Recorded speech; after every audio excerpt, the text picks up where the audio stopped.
I went to high school with Mark Dohner. Okay. And Mark Dohner for like 3 or 4 years had been doing stuff with this guy, Logan Paul at the time. And that's like, that's how people knew him at the time. Like, he was like, you know that guy? Like, was he a camera guy for him? Yeah, he's a camera guy. He was a camera guy for Logan, yeah. Yeah, and but he was like a legit, like camera guy doesn't do it justice. No, it doesn't. He was a creative director. And then the way he made the videos, it helped Logan's videos really stand out. He was like one of the first of its kind, young predator guys that was blowing people up. So anyways, knew him from high school. He saw what I was doing and just saw that I was making content. And he said, yo, you should move out to LA with me.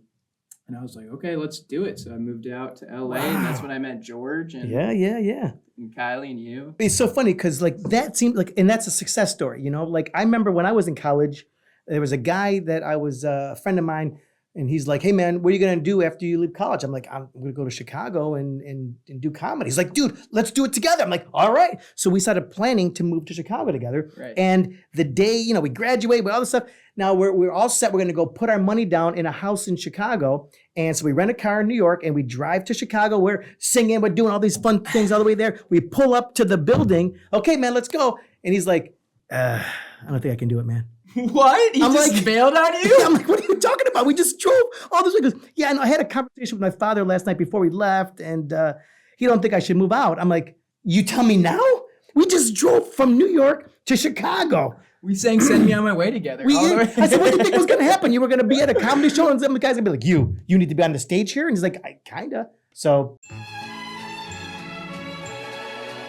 when did you get NRG Esports? When did you get that job? Dude, so I was working at the NFL and then I started making Fortnite Instagram content. And so that's the most prestigious title I've ever held in my life. Fortnite Instagram influencer. Well, I'll have that written on my gravestone. For the rest of your life. It'll be on your epitaph right there. Yes. Yeah, exactly. Wow.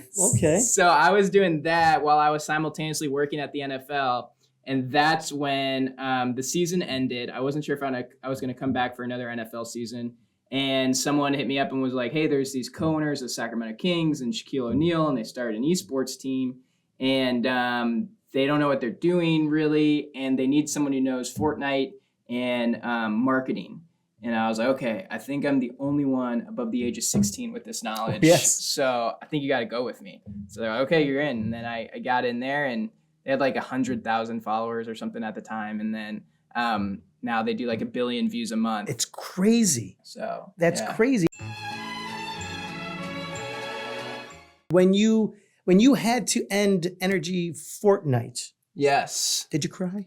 I didn't cry. You close with those guys with the team, right? I didn't cry, yeah, but it was emotional for sure. Yeah. I feel like with that Fortnite team, there's people who still reach out to me where it's like, man, those 2 to 3 years in COVID when you guys were doing that was like my childhood. Oh, that's true. I forgot it was during COVID also. Yeah, so that's what was really special to me is it was like I felt like I got to have a moment with like we created our own moment with that team.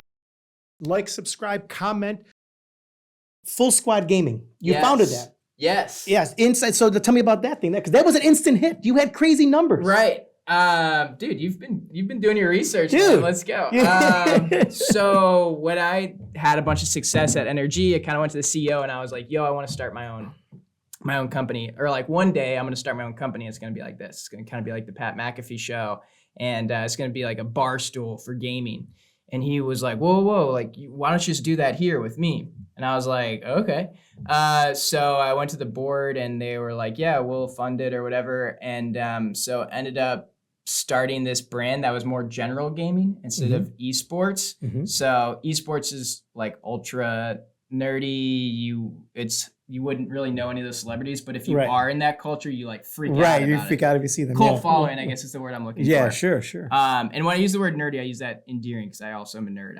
Yes, and I can attest to this. Very nerdy guy. Yeah, so it's cool now, right? The nerd's the cool, Exactly. Cool yeah. So I made this brand and I called my best friend who I worked at the NFL with. I was like, yo, you want to start a company together? He was, sure. So we moved back from New York and LA. And we launched this company and we posted a TikTok, and within the first 48 hours, I think we had like 600,000 followers. Oh my God. Yeah. And then that's crazy. Week 1, we hit 1 million. And then over a year, we grew it to like 10 to 12 million followers across platforms. Wow. kind of learned all I'm the cheat gonna bring codes. that exactly. Yeah. I'm like that's for that knowledge that you and Ben started your own creative agency called Cheat Code Studios. Tell us about that. So that's a big thing. That's where that comes from. Is the word cheat code? Is we feel like we have the cheat code to social media where we've built all these brands. And so we started a creative agency because at Full Squad it kind of got to a point where it felt like we were hustling and finding a bunch of different projects and doing a bunch of different stuff, but esports was just in a spot where like it wasn't really growing anymore. Oh, okay. Wow. And so we kind of felt like we needed to get out from the umbrella and do our own thing. And so now we work with all these different brands to help build different shows, to help blow up their social media accounts. We work with people who are really established. Like I have podcasts with House of Highlights, which is cool. It's about hair? It's about hair. Like, subscribe, comment. I got Forbes 30 under 30. Yeah. Well, let me ask you about that. How did that come about? You got the 30 under 30. Dude, people have hit me up and been like, "Did you pay for that?" And I'm like, "What, dude? You don't pay for Forbes." I was like, "I wish, man. I wish I could have just paid for it. That would have been way easier."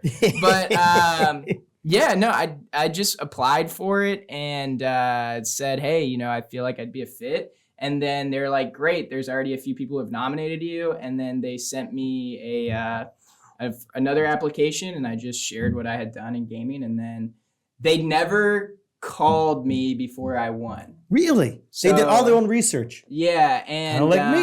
And I didn't know that I was going to win. And I remember about a week before they announced it, I was talking to one of my friends, and he's like, "I think I'm going to go for Forbes 30 under 30 next year in music." And I was like, "Oh, cool. I'm doing that for gaming." He was like, "Great. Who's your publicist?" And I was like, myself. I guess me? I wrote like a Google Doc and I sent it to them. And he was like, "Oh, okay, good luck, man." He was like super nice, but he was like, "You're not going to get it." And then I woke up on the day of and the list had dropped. My wife was like, "Hey, the list just dropped. Did you want to check it out? Like maybe you're on it." And I was like, "No, they would have called me. I don't want to look at it." And she was like, "Well, just look at it." And I looked at it and I was like, "Oh my God." So it was wow. Cool.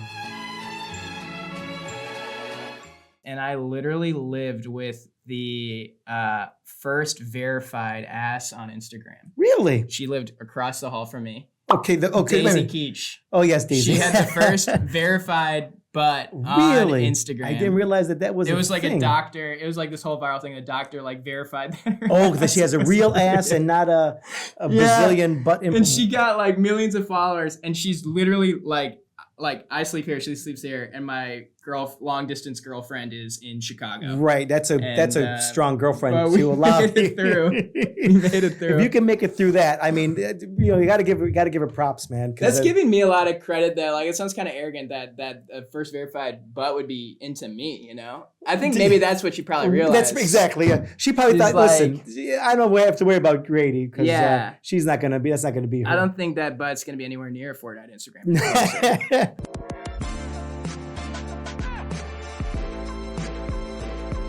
Like, subscribe, comment.